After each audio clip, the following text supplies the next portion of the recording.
Okay, let's just be clear, all right?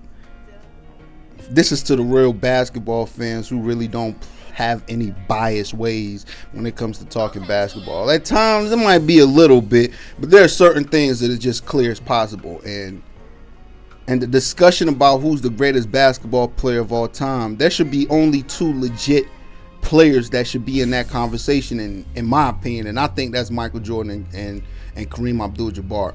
I think those are the only players that could really fight for that title. I honestly believe that at least 85% of that argument should go towards Michael Jordan.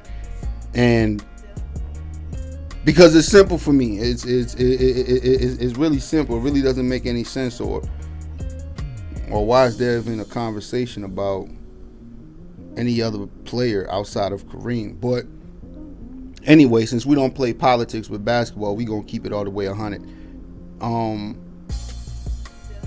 What I want for people to watch tonight when this 10-part documentary airs on ESPN, I just want people to get a feel of what it was like to watch such an authentic player on the basketball court.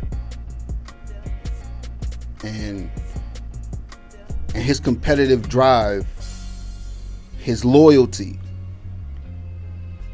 all those things factor into his greatness. It wasn't just what he did on the court. It was the other things, that the way he challenged his teammates to not just reach his level on as far as skill set, because that's impossible, but as far as to mentally challenge them, to let them understand how serious he was about winning and winning at the highest level. And you have to have a certain type of mindset to achieve those goals. And I think for this documentary, a lot of people are really going to get an insight to what drives guys like him and Kobe, because they're very similar. They're similar. I just keep it at that. They're similar. They're similar breeds, and I feel like I'm part of that breed too. I guess that's why I can relate to those guys, because on the court, it's all about winning. It's all about competition. I don't care how close of a friends we are. I don't care if we family members. When we on the court, it's war.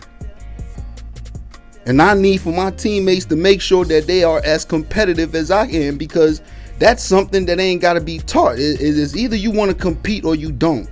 And if you don't want to compete, I don't want to play with you. And a lot of guys can't stomach that. So for people who can't stomach that, I guess that's why Michael had the concerns about coming off, the wrong way. And and I just feel like Mike shouldn't have to apologize about that shit, because there's a lot of us out here, millions of us out here, Mike, that feel you. That would like to see more NBA players who are currently playing right now have your mindset and don't worry about anything else other than the love of competition. And I'm thankful that ESPN and you have granted us this access, which at the time we weren't able to see. And I already know what Michael Jordan is like behind the scenes. I can already sense it just because I understand his personality. But for a lot of the mass to be able to watch this and really see how tenacious and how determined Michael Jordan was to capturing championships and winning at the highest level, it's unbelievable. It's remarkable. It should be no debate about who's the greatest basketball player of all time, in my opinion. And I'm thankful that this documentary is coming out while we in the circumstances that we are right now. But I just want people to watch for that.